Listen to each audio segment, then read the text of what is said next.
Un día sales del trabajo, te diriges a tu casa recién comprada, que conseguiste gracias a una buena oferta que te ofrecía tu banco. Llegas y está tu familia esperándote para cenar, pero de pronto recibes una llamada. Te tienen que despedir del trabajo. ¿Por qué?, le preguntas a tu jefe. Te responde que acaban de caer las bolsas y la empresa ha quebrado. Todos los empleados han tenido que ser despedidos. No sabes qué hacer y llamas desesperadamente a tu amigo que tenía un negocio para ver si puede ofrecerte un trabajo, ya que tienes que pagar tu hipoteca. Pero, para tu sorpresa, tu amigo también ha tenido que cerrar el negocio porque acaba de quebrar. Y justo en ese momento, en la televisión se anuncia que miles de empresas acaban de quebrar y millones de personas se han quedado sin trabajo. Vas al banco a intentar vender tu casa para pagar la hipoteca, pero para tu sorpresa, la casa ahora vale la mitad de lo que valía ayer.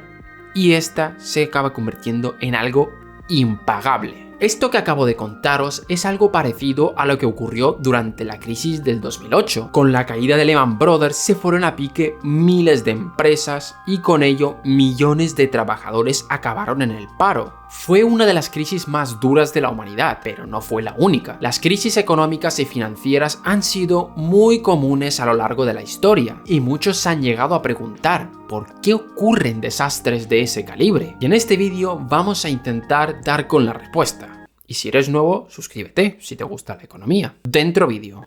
Explicar los orígenes de cualquier crisis económica y financiera es todo un reto. Las causas de una pueden ser muchísimas, pero hay un denominador común y es que durante las épocas de auge, el sector financiero comienza a acumular muchas vulnerabilidades, que en algún momento acaban explotando y llevándose por delante la economía entera.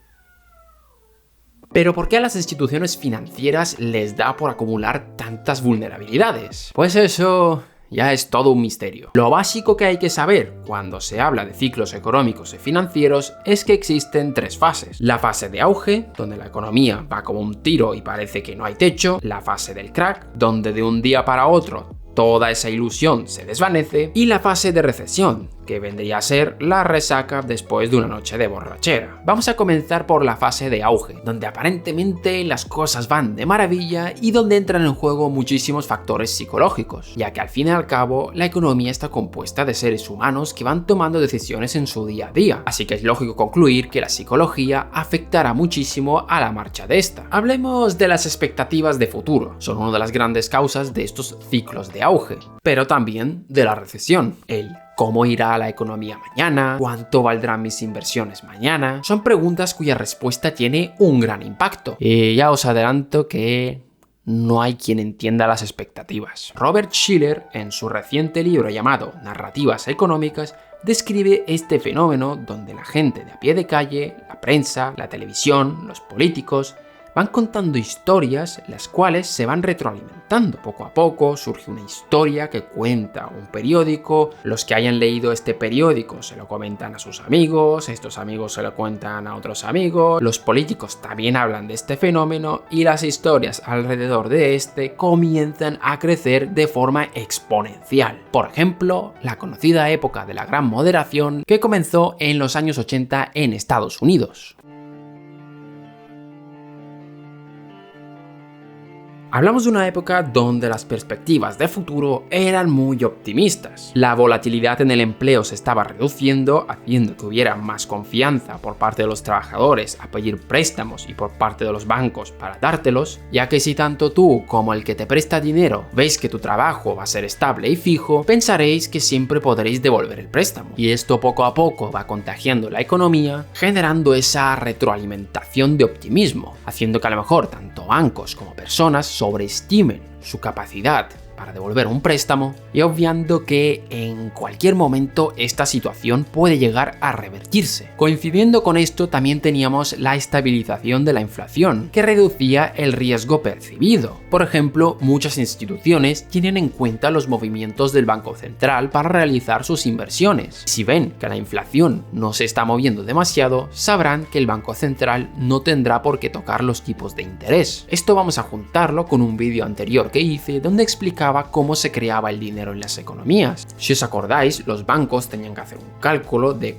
cuánto se tienen que endeudar para poder cumplir con sus obligaciones a corto plazo, y mediante ese mecanismo podían crear dinero de la nada sin necesidad de tener el dinero físico en caja. Y en una época de bonanza los bancos se verán motivados a asumir más riesgos de lo normal, ya que tienen la confianza de que se les va a pagar y no incurrirán en problemas de liquidez. Además, todo este contagio se verá reforzado por algo que se llaman las expectativas autocumplidas, y si alguien ha vivido la crisis del 2008 sabrá bien de lo que estoy hablando. Cuando se decía, ¡hey! No pasa nada, la vivienda va a seguir subiendo, causando que de tanto repetirlo, al final el precio efectivamente subía, pero esa subida de precio no era porque realmente la casa valiera más, sino que como todos pensaban que la casa iba a subir de precio, al final la compraban y esa compra era la que hacía que el precio suba. Pero de la misma forma que esto hace subir los precios, puede mandarlos a la mierda en una milésima de segundo. Pero vamos paso por paso.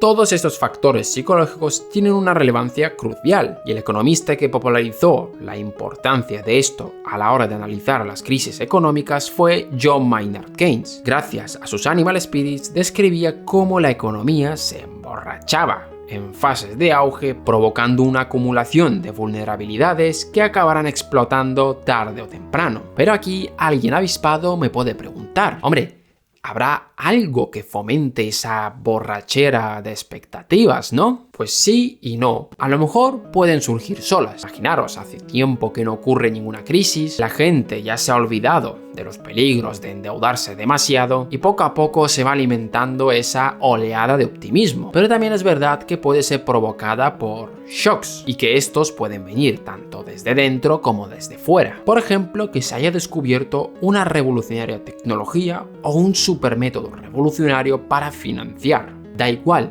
La cosa es que surge algo exógeno de lo que se comience a hablar mucho, tanto en prensa, tanto los políticos, como hablando en el bar con tus colegas, despertando esa oleada de optimismo. Pero también puede ocurrir por cosas que pasen dentro de la propia economía, como por ejemplo las políticas llevadas a cabo por los bancos centrales. Sé que muchos de mis seguidores estabais esperando a que dijera esto, y es que sí. Una política monetaria irresponsable de los bancos centrales puede provocar esos grandes picos de euforia. Como comenté en un vídeo anterior, cuando los bancos se reúnen en el mercado interbancario, pueden pedirle prestado al banco central, y el tipo de interés de ese préstamo es lo que fijan los bancos centrales. Y si pone esa tasa de interés demasiado baja, puede fomentar que los bancos se endeuden en exceso y que esa situación se acabe desequilibrando, ya que se pondrán a otorgar préstamos a todo el mundo sin preocuparse de las condiciones de este, llegando a otorgar crédito a personas que a primera vista no aparentan poder devolverlo. Así que sí,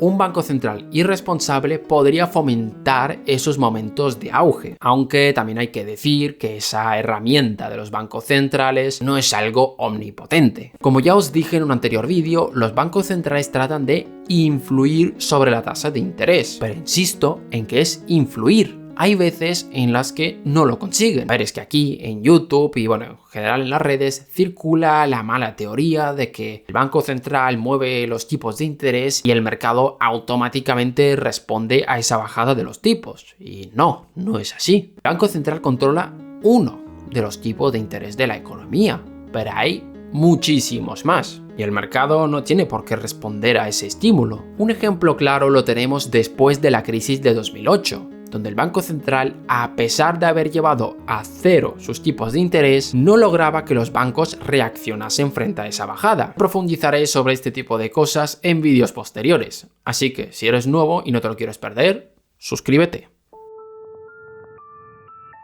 Así que, repito lo dicho, sí, un banco central irresponsable puede o provocar esa oleada de optimismo o alimentarla aún más, es decir, que la gente empieza a invertir como loca en casas. El Banco Central baja los tipos de interés haciendo que la gente invierta aún más porque los tipos de interés han bajado. Eso es posible, pero no es el único que puede provocar esas burbujas. Dentro del propio mercado pueden surgir esas locuras de auge y recesión. Los bancos centrales no se inventaron las crisis. ya existían antes de estos. Otro móvil de estas etapas de auge y recesión puede ser la propia búsqueda de beneficio de los bancos. Buscan sacar rentabilidades altas y comienzan a diseñar estrategias arriesgadas para sacar muchísimo beneficio. Esto es algo que ocurría muy frecuentemente en el pasado, cuando no existían bancos centrales y además había un patrón oro. Los bancos y otras instituciones financieras creaban en épocas de auge un montón de préstamos y a veces hasta tenían que hacerlo casi por obligación, ya que si mi competencia está concediendo un montón de préstamos con buenas condiciones, mis clientes acabarán yéndose a ese otro banco. Así que o hago lo mismo que él o se me van los clientes. Y no hace falta irnos tan atrás para encontrar este tipo de ejemplos. En la propia crisis del 2008 surgieron este tipo de instituciones. Por ejemplo, surgieron un montón de fondos de inversión que no estaban cubiertos por el Banco Central, es decir, que no podían ser rescatados y tampoco tenían que cumplir con los reglamentos de este, cosa que en teoría debería hacer que fueran más prudentes. Y nada más lejos de la realidad. Estas instituciones acabaron asumiendo un montón de irresponsabilidades, acumulando un montón de préstamos que eran prácticamente imposible de ser cobrados, con el único fin de conseguir amplias ganancias. Y todo esto se detallará el día que hable más en profundidad de la crisis de 2008. En este vídeo voy a estar hablando desde un plano más teórico, así que dicho esto, vamos al último bloque que nos queda.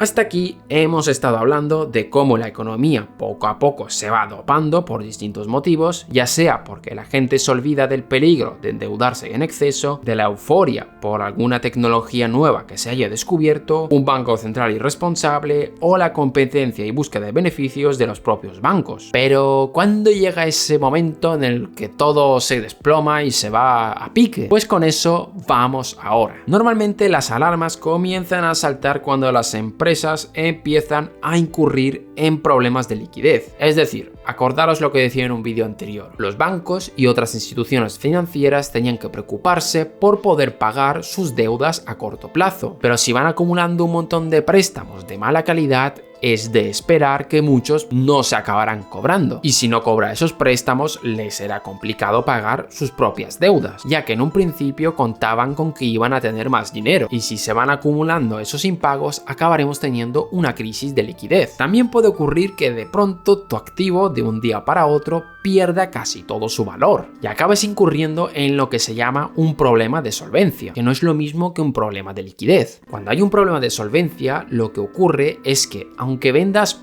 todo lo que tengas, no vas a poder pagar tus deudas. En un problema de liquidez sí que podrías hacerlo. Y esto puede ocurrir, por ejemplo, porque se haya sobrevalorado mucho un activo. Vamos con el caso de las hipotecas. La gente invertía y seguía invirtiendo, subiendo aún más los precios de las casas. Pero llega un momento en el que por X o por Y se destapa esto y el valor de las casas comienza a caer en picado. Y esto es un problema gordo porque se va retroalimentando. Me explico. Muchos bancos tendrán casas en su activo y si ve que el valor de estas empieza a caer, se dará cuenta de que cada vez lo que tiene vale menos. Y esto tiene su gracia porque frente a esta situación la reacción que tienen los bancos y otras instituciones financieras es comenzar a vender sus casas para conseguir liquidez. Pero claro, esto desata el pánico, haciendo que el precio de las casas caiga aún más. En este caso, las expectativas autocumplidas juegan el papel contrario al que comentamos al principio del vídeo. En época de auge hacía que los precios constantemente vayan subiendo. Aquí, en una época de recesión, lo que hace es que los precios bajen aún más, agravando la situación. Pero esto que he comentado también puede ocurrir sin que se haya sobrevalorado ningún activo. Podemos incurrir en este tipo de problemas aún siendo responsables. Para empezar, endeudarse no es nada malo. Que nadie me salga de este vídeo diciendo que Artem ha dicho que el endeudamiento es malo, porque no.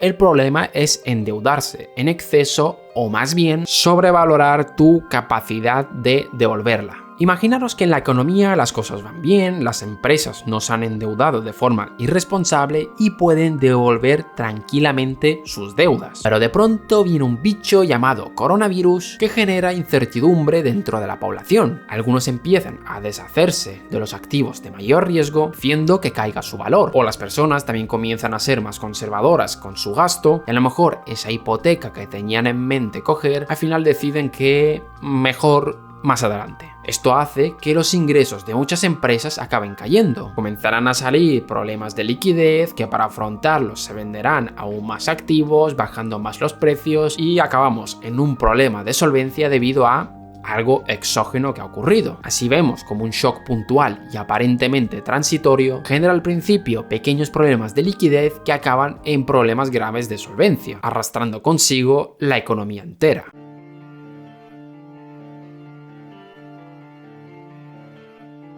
Llegados a este punto de la explicación, creo que también es importante resaltar que en un mundo globalizado e interconectado, la gravedad de estos problemas se ve incrementada de forma exponencial. Poneros a pensar esto un momento. Los bancos se prestan los unos a los otros, y no solo dentro del propio país, sino que a los países del extranjero, haciendo que la quiebra de uno de estos bancos genere un efecto dominó que arrastre consigo a los otros bancos, y da igual que estos hayan sido responsables. Se los va a llevar por delante igualmente. También con el tema de la información, ahora mismo esta se va propagando muy rápidamente. La noticia de que ha quebrado un banco en Estados Unidos llega a Europa en cuestión de segundos, calando en las expectativas de las personas y comienzan a surgir las historias y pensarán que eso mismo que ha pasado en Estados Unidos puede acabar pasando en Europa y empiezan a comportarse como si los bancos europeos hubiesen sido irresponsables, haciendo que, por expectativas autocumplidas, estos efectivamente acaben quebrando. Ya os digo que buscar el culpable de todo esto es como buscar la aguja en un pajar. Es realmente complicado. Pero resumamos un poco lo dicho hasta ahora. Hemos hablado de qué causaba la fase de auge, donde la economía entraba en una ilusión de optimismo, pero tarde o temprano esto se destapa y se frena de golpe. Ya solo nos quedaría comentar la última fase. Hemos estado hablando mucho desde el plano financiero, que a muchos les parece que esto es otro mundo y se preguntarán, vale, ¿y por qué cuando ocurren estos shocks que solo sufren los bancos se elevan tanto las tasas de paro?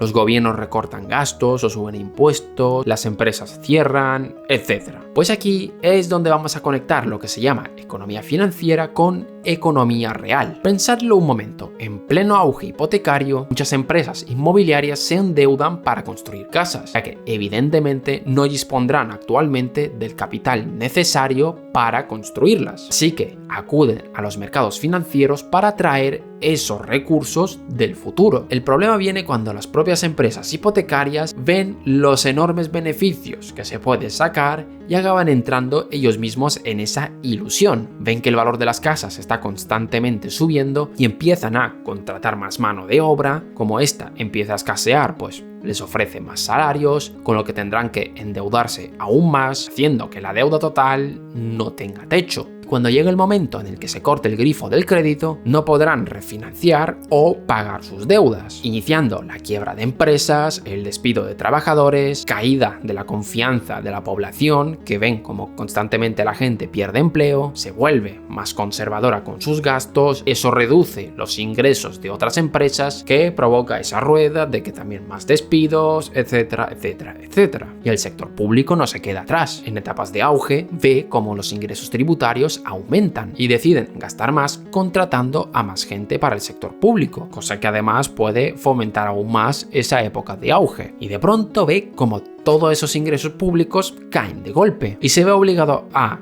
1. Realizar recortes, 2. Subir los impuestos. Normalmente se hace la subida de impuestos ya que el recorte de gastos sale más caro políticamente hablando. Así que todo este lío que hemos comentado acaba repercutiendo en la economía en su conjunto. Si queréis buscar un culpable, podéis decir que es la gran acumulación de vulnerabilidades por parte del sector financiero. Pero esto es como decir que el asesino está en Estados Unidos. Falta mucha precisión. Cada crisis es un mundo y tiene un protagonista diferente. Y todos los factores que he ido comentando a lo largo de este vídeo no tienen por qué darse de forma separada. Pueden ocurrir de forma conjunta, retroalimentándose mutuamente. No tratéis de buscar una teoría que explique todas las crisis porque no existe. Hay teorías que explican bien unas crisis y otras que explican bien otras. Aquí solo os he dado breves pinceladas de qué provoca esas etapas de auge y recesión. Ya en un futuro, cuando analicemos más en detalle otras crisis que ha habido, podemos intentar buscar el culpable. Así que si eres nuevo, suscríbete para no perdértelo. Y nada, el vídeo ha sido bastante largo, pero creo que es un tema que merecía la pena. Dejadme en los comentarios qué os ha parecido, espero no haberos aburrido. Esto es todo por mi parte y nos vemos en la próxima.